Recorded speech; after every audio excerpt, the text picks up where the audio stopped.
নিয়োগ দুর্নীতির কারণে পশ্চিমবঙ্গের অনেক বদনাম হয়ে গিয়েছে। শুধু তাই নয়, এ রাজ্যের ভাবমূর্তিও নষ্ট হয়েছে। তাই আগামী দিনে এই ভাবমূর্তি থেকে রাজ্যকে বার করে আনতে হবে, স্পষ্ট বার্তা দেওয়া হয়েছে। আজ মুখ্যমন্ত্রী শুভেন্দু অধিকারী তিনি এই বার্তা দিয়েছেন। শনিবার শিয়ালদায় রোজগার মেলার অনুষ্ঠানে এসে এমন কথাই বলেছেন মুখ্যমন্ত্রী শুভেন্দু অধিকারী। এবং ভাবমূর্তি ঠিক করার জন্য ঠিক কি বার্তা দিয়েছেন তিনি জানাবেন এই বিষয়ে ফোন লাইনের সঙ্গে রয়েছেন প্রতিনিধি রোমিত বন্দ্যোপাধ্যায়। রোমিত, শুভাঙ্গী, দেখো, আজকে যেই মেলা দেখলাম, অর্থাৎ যারা একদম সরকারি কর্মচারী তাদেরকে একেবারে অ্যাপয়েন্টমেন্ট লেটার দেওয়া হলো। এই রোজগার মেলা একেবারে 47টি জায়গা থেকে সারা দেশ জুড়ে হলো। প্রায় 1,000-এরও বেশি এই নতুন প্রজন্মের যারা ছেলে মেয়ে তাদেরকে কিন্তু একেবারে সরকারি চাকরি দেওয়া হলো।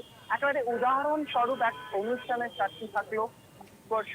শুধু তাই নয়, আমরা আজকে পশ্চিমবাংলায় বিসি রয় যেই অডিটোরিয়াম আছে ইস্টার্ন রেলওয়ের, সেখানে মুখ্যমন্ত্রী শুভেন্দু অধিকারী নিজে ছিলেন এবং সেখান থেকে তিনি যে বার্তা দেন, অর্থাৎ এই যে আমাদের রাজ্য সরকারের বিগত যেই সরকার ছিলেন তারা অনেক দুর্নীতি তাদের সময় আমরা দেখতে পেয়েছি এবং সেই দুর্নীতিকে একেবারে বন্ধ করার জন্য এখন থেকে নতুন সরকার, অর্থাৎ ডাবল ইঞ্জিন সরকার, কেন্দ্রীয় এবং রাজ্যের এক মেলবন্ধন দেখা যাবে বলে এমনটাই দাবি করেন শুভেন্দু অধিকারী, আমাদের মুখ্যমন্ত্রী, রাজ্যের মুখ্যমন্ত্রী। এবং সেই মুখ্যমন্ত্রীর গলায় যেটা কথা শোনা যায়, এই যে শিক্ষা এবং মূলত যে নিয়োগ দুর্নীতির ক্ষেত্রে বারবার নানান রকম দুর্নীতির কথা উঠে আসে এবং সেইটাকে কমাতে, দুর্নীতি কমাতে বিশেষ পদক্ষেপ নেওয়ার চেষ্টা করা হচ্ছে এবং তাতে OMR শীট, তার সাথে সাথে কার্বন কপি, আমরা জানি পরীক্ষা হয় নিয়োগের সময়, সেই নিয়োগ পরীক্ষায় কিন্তু বেশ কিছু বদল ঘটানোর চেষ্টা করা হচ্ছে যাতে স্বচ্ছতা আসে। এবং সবটা মিলিয়ে আমরা বলতে পারি কেন্দ্র এবং রাজ্যে যেহেতু ডাবল ইঞ্জিন সরকার, সেই ডাবল ইঞ্জিন সরকার একেবারে কিছু আশার আলো দেখাচ্ছে। নতুন প্রজন্মের কাছে যাতে মেধাকে দাম দেওয়া হয় সেই দিকে লক্ষ্য রাখার কথা বলা হয়েছে এবং শুভেন্দু অধিকারী একবারে সেরকম ভাবেই কিন্তু সেই সভার থেকে সেরকম ভাবেই বার্তা দিয়েছেন। শুভাঙ্গী, অনেক ধন্যবাদ তোমায় রোমিত। ফোন লাইনের সঙ্গে ছিলেন প্রতিনিধি রোমিত বন্দ্যোপাধ্যায়।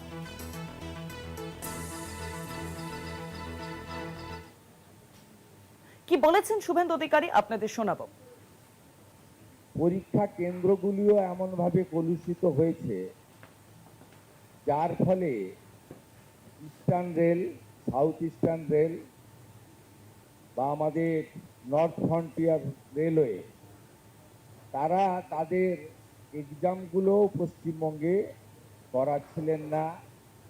পশ্চিমবঙ্গের যুবক যুবতীরা সুযোগ পাচ্ছিলেন, সেন্টারগুলো হচ্ছিল উড়িষ্যা, আসাম, বিহারে।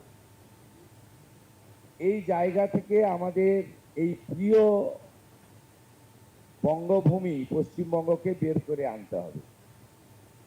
খুব উৎসাহজনক ভারত সরকারের নিয়োগ প্রক্রিয়া এবং দেশের সর্বোচ্চ নেতা মাননীয় প্রধানমন্ত্রীর হাত দিয়ে, তার উপস্থিতিতে এই ধরনের রোজগার মেলার মধ্য দিয়ে আমাদের অ্যাপয়েন্টমেন্ট ডিস্ট্রিবিউশন, এটা নীরবে করা যেত, কিন্তু নীরবে না করে করার মধ্য দিয়ে যারা নিয়োগ প্রক্রিয়াকে কলুষিত করছেন, যারা নিয়োগ প্রক্রিয়াকে দূষিত করছেন, তারাও এই ধরনের প্রক্রিয়ার মধ্য দিয়ে নিজেদেরকে সংশোধিত করবেন আর অন্যরাও শিখবেন।